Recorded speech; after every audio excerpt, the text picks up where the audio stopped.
आपका MP news पर। और आज एमपी न्यूज़ के स्टूडियो में हमारे साथ मौजूद है एक बहुत ही खास मेहमान, मध्य प्रदेश के जाने माने कवि जितेंद्र राज जी इस वक्त हमारे साथ मौजूद हैं। जितेंद्र जी, बहुत बहुत स्वागत आपका एमपी न्यूज़ पर। धन्यवाद मैम।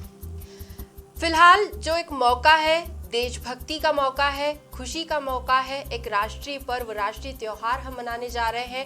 अब ऐसे में यहाँ पर हमारे देश से कई तरह के मुद्दे निकल कर आते हैं, कई तरह की बातें सामने आती है। कभी बात युवाओं की जाती है, तो कभी सीमाओं पर लड़ रहे सैनिकों की बात की जाती है।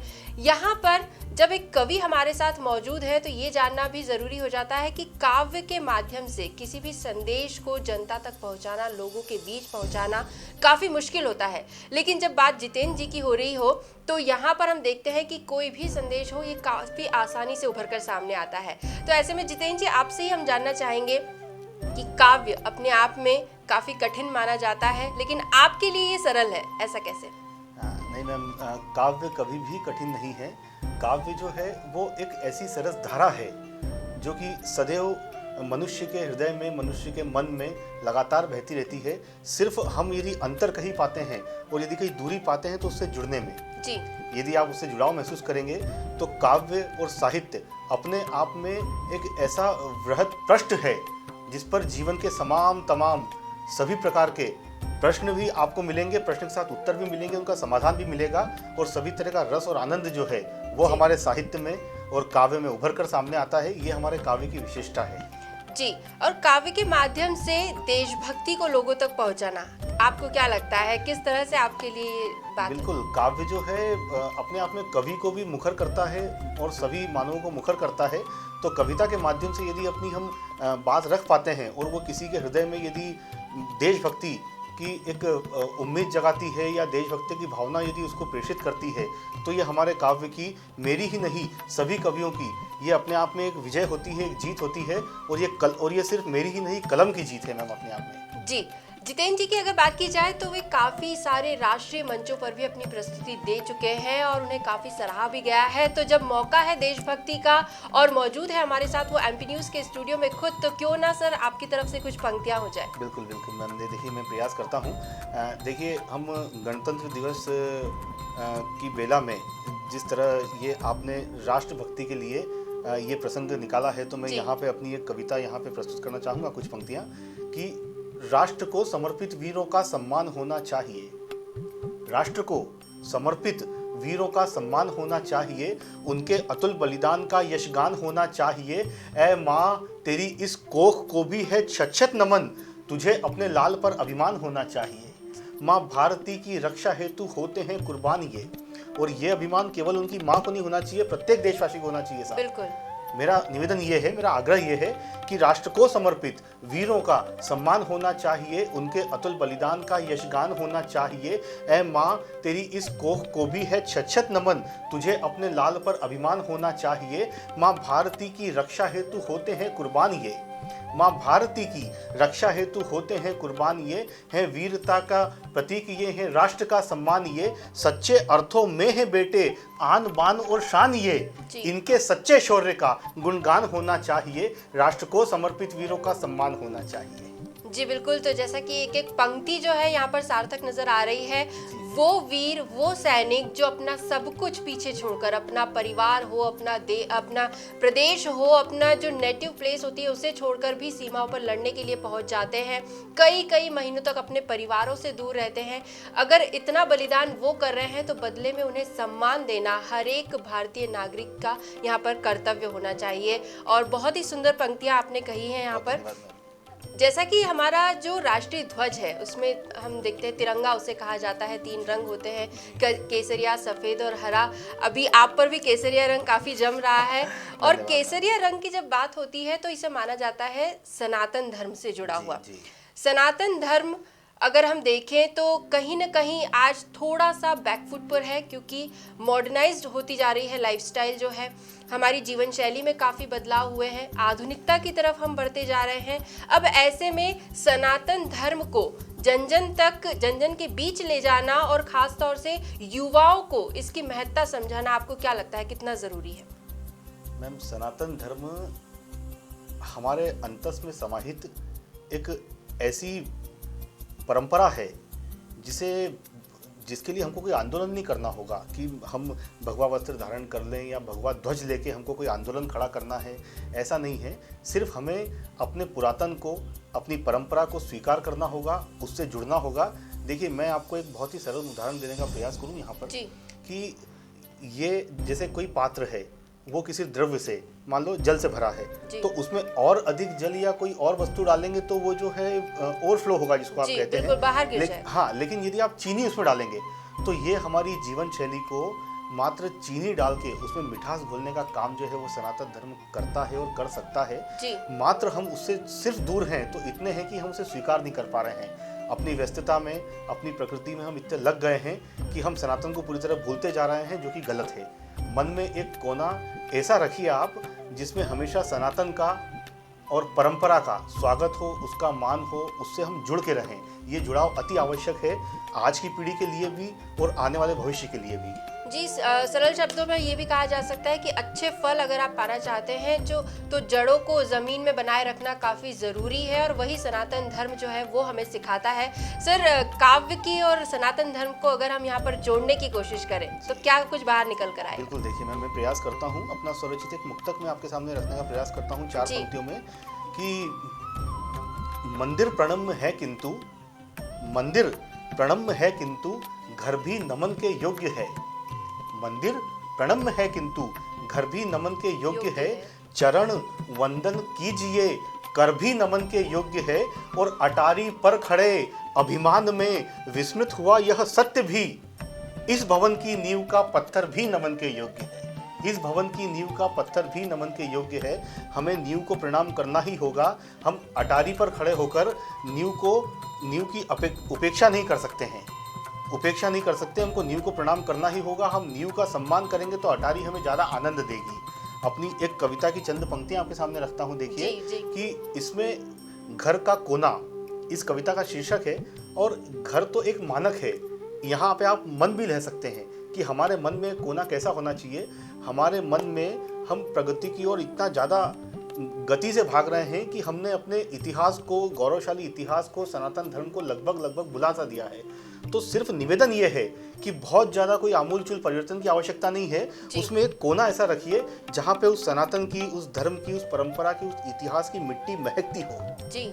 उस मिट्टी की महक अति आवश्यक है साहब। तो उस कोने को आप, मैं देखिए, कुरेदने की कोशिश करता हूँ कि घर में एक कोना ऐसा रखिए, घर में एक कोना ऐसा रखिए जहाँ पे जीवन बसता हो, कर्तव्यों के बोझ से परे जहाँ पे बचपन हंसता हो। घर में एक कोना ऐसा रखिए जहाँ पे जीवन बसता हो, कर्तव्यों के बोझ से परे जहाँ पे बचपन हंसता हो जैसे कि महकी कोई फुलवारी। बचपन हंसता हो जैसे कि महकी कोई फुलवारी। बचपन हंसता हो जैसे कि पावन तुलसी की क्यारी। बचपन हंसता हो जैसे असीम अनंत आनंद लिए। बचपन हंसता हो जैसे कि कोई भ्रमर मकरंद लिए। बचपन हंसता हो जैसे कि मित्र सखा संग बैठे हों। बचपन हंसता हो जैसे कि कृष्ण सुदामा बैठे हों। बचपन हंसता हो जैसे कि माँ का प्यारा आलिंगन। बचपन हंसता हो जैसे कि पिता की गलबहियां चुम्बन। बचपन हंसता हो जैसे कि कोई लक्ष्य अब शेष नहीं। बचपन हंसता हो जैसे कि इससे अधिक कुछ विशेष नहीं।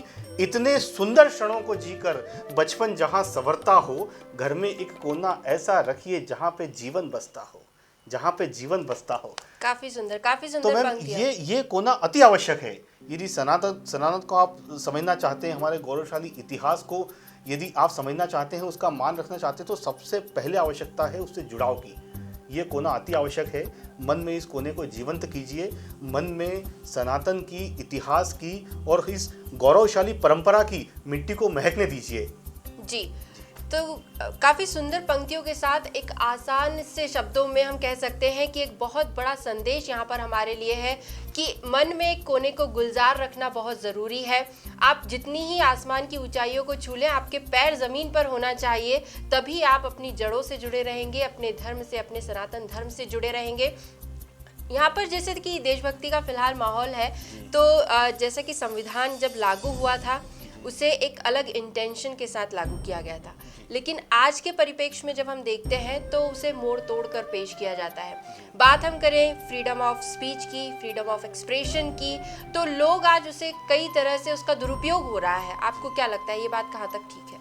मैम, दुरुपयोग तो लगातार हो रहा है, और दुरुपयोग होने का एक कारण ये है कि स्वयं की निजी स्वार्थ की जो लोलुपता है, इस स्वार्थ के कारण मानव मात्र जो है वो लगातार सिर्फ अपने स्वार्थ की पूर्ति हेतु सभी नियमों का खंडन करते हुए और मात्र प्रगति करना चाह रहा है।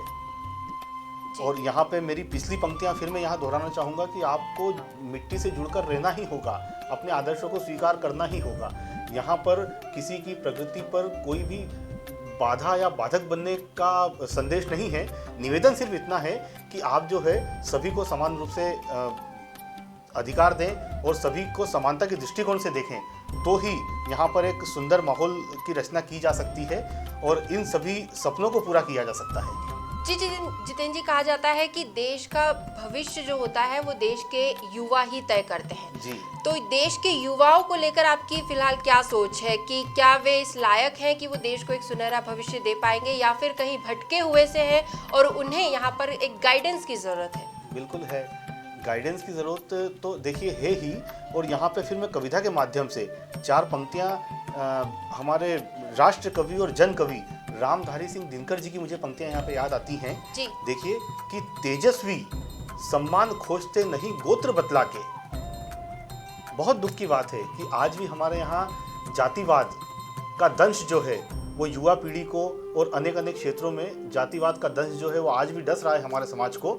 तो मैं इस विषय पर कहना चाहूँगा कि रामधारी सिंह दिनकर जी की मुझे 4 पंक्तियाँ यहाँ पे याद आती हैं कि तेजस्वी सम्मान खोजते नहीं गोत्र बतला के, पाते हैं जग में प्रशस्ति अपना कर्तव्य दिखला के, हीन मूल की देख जग गलत कहे या ठीक, वीर खींचकर ही रहते हैं इतिहासों में लीक, वीर खींचकर ही रहते हैं इतिहासों में लीक। तो देखिए जो प्रतिभाशाली है उन्हें अवसर मिलना चाहिए।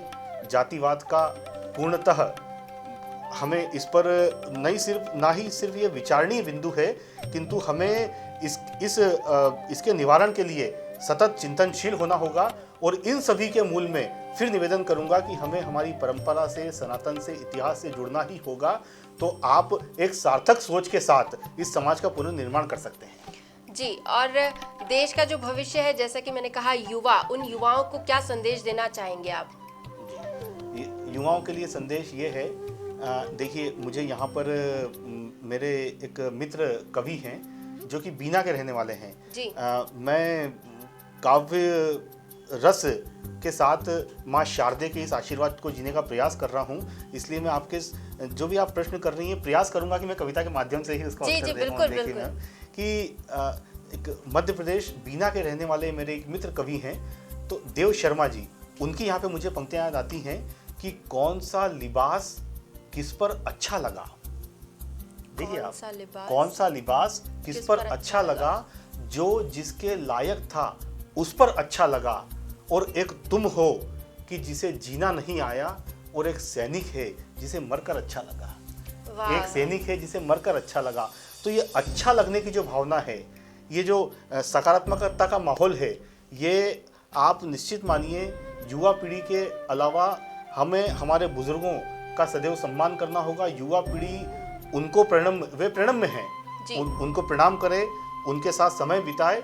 तो मैं एक और आपके मन को यहाँ पे थोड़ा सा इंगित करूंगा, आपके मन पे थोड़ा सा दस्तक दूंगा, और आपके इस चैनल के माध्यम से पूरे देश में ये निवेदन करना चाहूँगा, हम अपने बुजुर्गों से जुड़कर रहें, अपनी परंपरा से जुड़कर रहें। तो क्षमा कीजिएगा, कटु सत्य है, किंतु 35 टुकड़े वाली घटना नहीं होगी साहब फिर। बिल्कुल।